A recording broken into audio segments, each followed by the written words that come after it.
All right, this is section 2.5, part 3. Now we're talking about solving quadratic equations by completing the square. So we'll learn as we go through these that not all equations can be factored, nor can all of them be solved using the square root property. And this is where the completing the square comes in. So what you'll do is we'll add or subtract terms to both sides of the equation until we have a perfect square trinomial on one side of the equal sign. And I'll show you how to set that up. We will then apply the square root property. And to complete the square, the leading coefficient a must equal 1. Now, was the a? Remember, ax squared plus bx plus c equals 0. This a right here has got to equal 1. Okay, don't forget that step right there. That's important. If it does not, then divide the entire equation by a. Okay, so let's look at the steps to do this. Given a quadratic equation that cannot be factored, and with a is equal to 1, first isolate the constant term to one side of the equal sign. Multiply the b term, okay, looking at this right here, so this b term right here, or the number right in front of x, multiply that by a half, and then square it. So it will look like this. This is b multiplied by a half and then squared. So we're going to add that to both sides of the equal sign and then simplify. Then what we will have is a perfect square trinomial on the other side, and we can factor it. Then we can use the square root property and solve. Okay, so look at this one. We've got x squared minus 6x equals 13. Now what we've been doing is saying, hey, that's not in standard form, so let me move that 13 over to the other side. Now it's in standard form. Now we would try to factor this, and then we take factors of 13, which is, since 13 is a prime number, would be 1 and 13. And I can't get that to 6. No matter what I do, I can't get that to 6. So we know that this can't be factored. So what we're going to do is we're going to use completing the square. Now it says isolate the constant term to the other side, which they have already got that done right here. Okay, so that step's done. Then we take our b value, which is negative 6. So our b is negative 6. And what we're going to do is we're going to half b. So half of negative 6. So half of b is, so half of 6 is 3, and then we're going to square it. Let me write this a little better. So b over 2 squared is 9, and I'm going to add that to both sides of my equation. So let me get rid of this right here.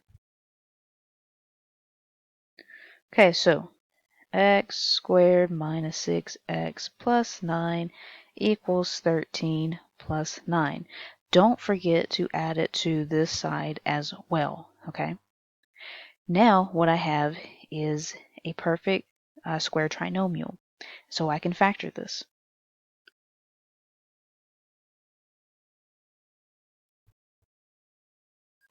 So this will be, if I take 9 and I need to get to negative 6, I can have 3 and both of them negative. That will give me to negative 6. So x minus 3, x minus 3. And then 13 plus 9 is going to give us... Now, I wanted to mention something. Remember we said, okay, b's negative 6, and then half of b is negative 3. And then we said, okay, half of b squared is 9. Notice this right here, the b over 2, before you square it, that is what is here, and that is what is here. That should work every single time, okay? So now what we have is x minus 3 squared is equal to 22. Well, now we can apply the square root property. So I'm going to square root both sides. And I'm going to move this over so I can put my plus or minus. Cancels out here, and I have x minus 3 is equal to plus or minus the square root of 22. Okay, so I need to add 3 to both sides. Okay, so I have x is equal to 3 plus or minus the square root of 22. So that's x is equal to 3 plus the square root of 22. Or x is equal to 3 minus the square root of 22. Okay, now we need to go back and check both of these. Okay, so I have 3 plus square root of 22 squared minus 6 times 3 plus the square root of 22 equals to 13. Okay, so 3 plus square root of 22 squared is like writing this.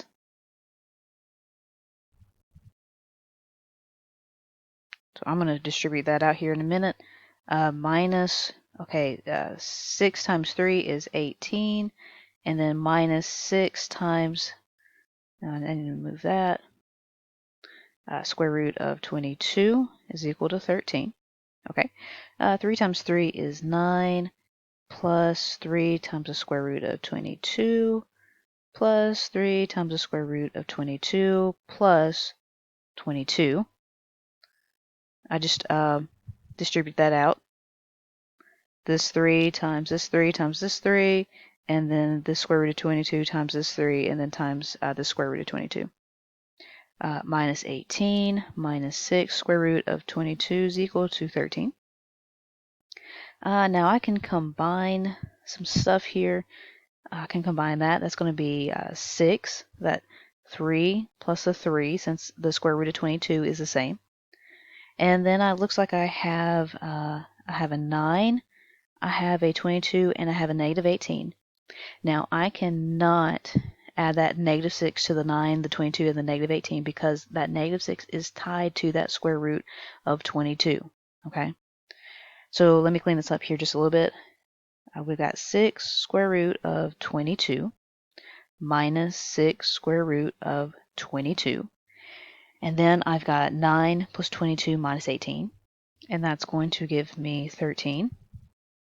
Okay, notice my 6 square root of 22 cancels out, and I'm left with 13 equals 13. So that means that, I'll write down here, x is equal to 3 plus the square root of 22. That is one of our answers.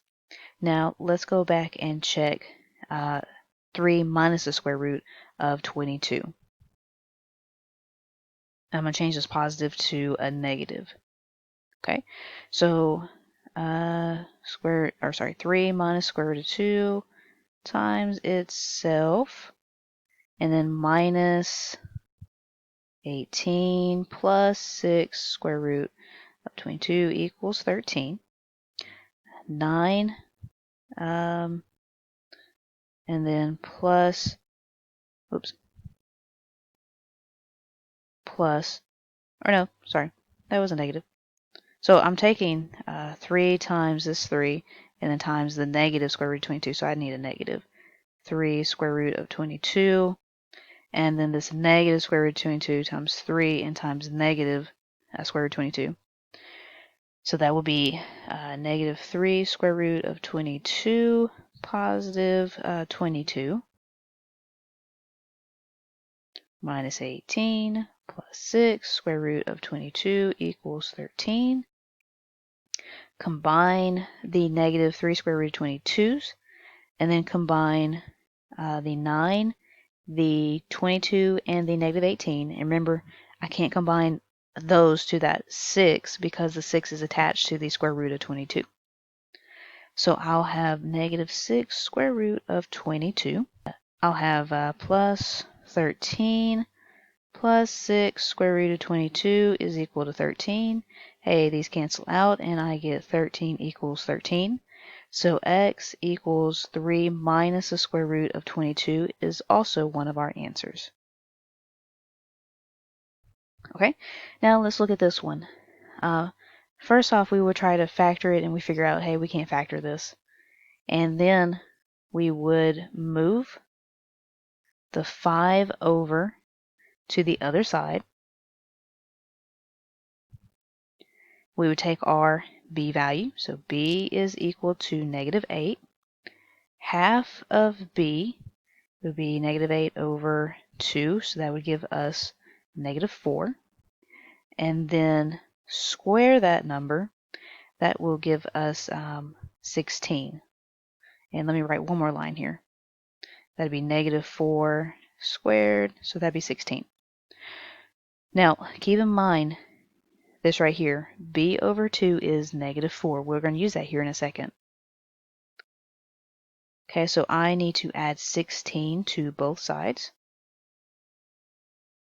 Okay, so 2x squared minus 8x plus 16 is equal to 5 plus 16. Okay, now notice here, this is where you're going to run into problems because we didn't do one thing first. Notice our a, or that number in front of that x squared, is not equal to 1. So first, what I have to do is I need to divide, so we'll start all over here. We need to divide every single term by 2 to get that a equal to 1. So we have x squared minus, okay, that's going to be 4x minus 5 over 2 is equal to 0. Now, what I need to do is I need to move that 5 over 2 over. Now my b value is -4. Okay, so b is equal to -4, b over 2, so 4 over 2, that would be -2. This one, keep in mind. And then b over 2 squared, so -2 squared will be 4. So I need to add 4 to both sides. So 5 over 2 plus 4. I'm going to write that over 1. Okay, so let me erase this a little bit. Okay, so divide this up. Be x and x. Well, what I need to do is break 4 up and try to get to -4. Well, that'd be a 2 and a 2. And if I have both of them -2, which is what we got right there. So -2, -2. And then let me do some side work with 5 over 2. I'm going to multiply both the top and the bottom by 2. So that's going to give me 8 over 2. So let me write that. 8 over 2. And then that's going to give me 13 over 2. So this is equal to 13 over 2. Okay, so let me get rid of some of these. Now what I have is x minus 2, that whole thing squared, is equal to 13 over 2. So I'm going to square root both sides, add my plus and minus. This will cancel. Up here, I'll get x minus 2 is equal to plus or minus the square root of 13 over 2.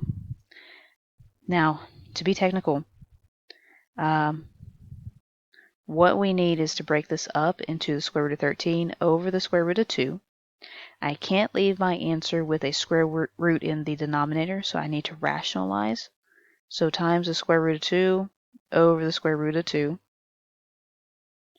So x minus 2 is equal to plus or minus. Well, on the top, this will be 13 times 2 over 2. So x minus 2 equals plus or minus. Okay, 13 times 2 is 26. And this is all over 2. And then I'm going to go ahead and add my 2 to both sides. So x equals 2 plus or minus the square root of 26 over 2.